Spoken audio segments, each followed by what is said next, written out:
Hello friends, welcome to my YouTube channel. Friends, today I am discussing some important questions which are previously asked in PCS exams, NTA-NET and CTET exams. Okay, these questions are asked from Indian history, current affairs and general knowledge. Okay, तो दोस्तों ये कुछ important questions हैं जो previously 4-5 सालों में पूछे गए हैं रिपोर्टेड एग्ज़ाम्स, जैसे आपके पीसीएस, एनटीए नेट और सीटेट के एग्ज़ाम्स में. और आगे जो अपकमिंग एग्ज़ाम्स आपका है आरआरबी, एनटीपीसी या एसएससी या फिर आपका एनटीए नेट सीटेट के एग्ज़ाम्स, तो उसमें इसमें से क्वेश्चंस आने के ज़्यादा चांसेस हैं. आप इनको अच्छे से वॉच कीजिए और अपने नोट्स में इंक्लूड कर लेना और इनको टाइम टू टाइम आप रिवीजन करते रहना. देखना आपका पेपर अच्छा हो जाएगा और आप एग्ज़ाम में उसको कर लोगे. ठीक है, तो ये टॉपिक आपका है क्वाड ग्रुप. ठीक है, तो क्वाड ग्रुप में 4 कंट्रीज़ हैं. पहला है Japan, USA, India and Australia. ठीक है, Japan, USA, India and Australia, ये 4 कंट्रीज़ हैं क्वाड ग्रुप में. ओके, इसके बाद आपका इस टॉपिक से क्वेश्चन आता है पीएमजी दिशा. तो पीएमजी दिशा का मीनिंग होता है प्रधानमंत्री ग्रामीण डिजिटल साक्षरता मिशन. ठीक है, तो प्रधानमंत्री ग्रामीण डिजिटल साक्षरता मिशन, इसका एम है aim of 1 person in every family digitally illiterate. 1 person in every family digitally literate means इस पीएम जो दिशा एक स्कीम है उसका उद्देश्य ये है कि हर फैमिली से एक पर्सन, एक व्यक्ति डिजिटली शिक्षित होना चाहिए. ठीक है, तो इसी दिशा में ये काम करने के लिए पीएमसी दिशा स्कीम लॉन्च की गई है कि हर फैमिली से एक कम से कम व्यक्ति तो डिजिटली शिक्षित हो. ओके, इसके बाद है national pharmaceutical pricing authority comes under. तो ये किसके अंदर आती है? तो ministry of chemicals and fertilizers के अंदर आती है. ठीक है, ये डिपार्टमेंट है, इसके अंदर आती है नेशनल फार्मास्यूटिकल प्राइसिंग अथॉरिटी. ठीक है, इसके बाद आपका आता है इससे क्वेश्चन आता है गीता रहस्य और कर्मयोग शास्त्र.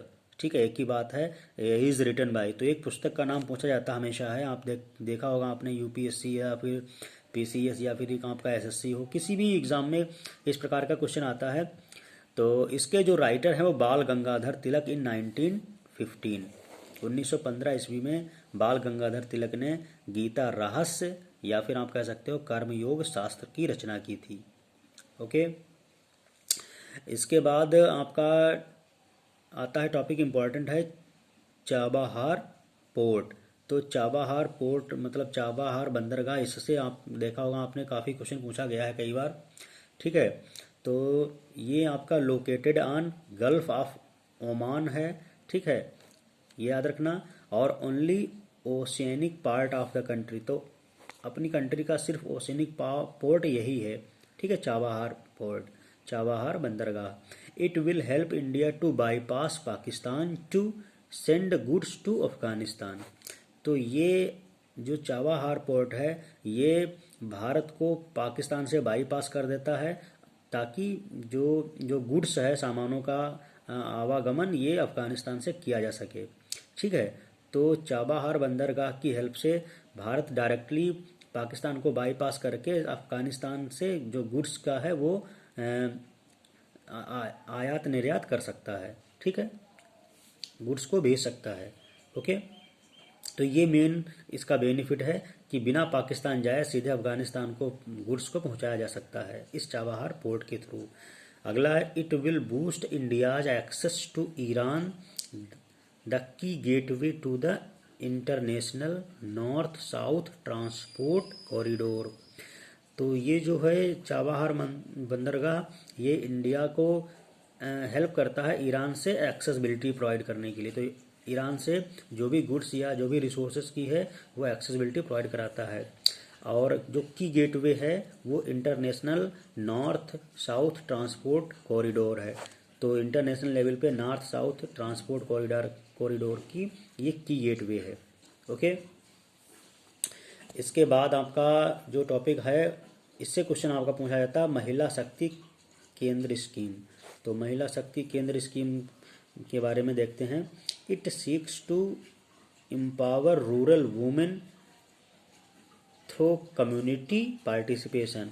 तो इसका उद्देश्य है कि जो रूरल में गांवों में महिलाएं होती हैं उनको कम्युनिटी समूह बना के पार्टिसिपेशन करना, ताकि वो एम्पावरमेंट कर सकें, एम्प्लॉयमेंट के लिए अपने आप को एम्पावरमेंट में ला सकें। ठीक है। इसके बाद है the scheme will target an improvement in the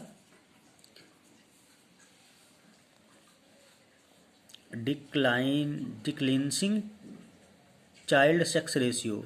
तो जो चाइल्ड सेक्स रेशियो है, मीन्स 1000 में कितने मेल और कितने फीमेल हैं चाइल्ड, तो उसके बीच में जो रेशियो है वो कम करना। ठीक है। क्योंकि रूरल एरिया में अभी भी ट्रेडिशन है कि बेटा को ज़्यादा प्रेफरेंस दिया जाता है, तो ऐसा कुछ नहीं, बेटा बेटी बराबर आजकल के युग में है। ठीक है। तो इस चीज़ की ये सोच विकसित करना, और जो चाइल्ड रेशियो है, sex ratio, child sex ratio, वो उसके बीच में डिफरेंस कम करना है। ठीक है। इट विल प्रोवाइड, अगला है, it will provide rural women an interface to approach the government for availing their entitlements. तो ये हेल्प करता है कि जो वुमेन के लिए जितनी भी स्कीम्स गवर्नमेंट के द्वारा अप्लाई की जा रही हैं, वो सभी उनको बेनिफिट मिल सके। ठीक है, वो उसका लाभ ले सकें।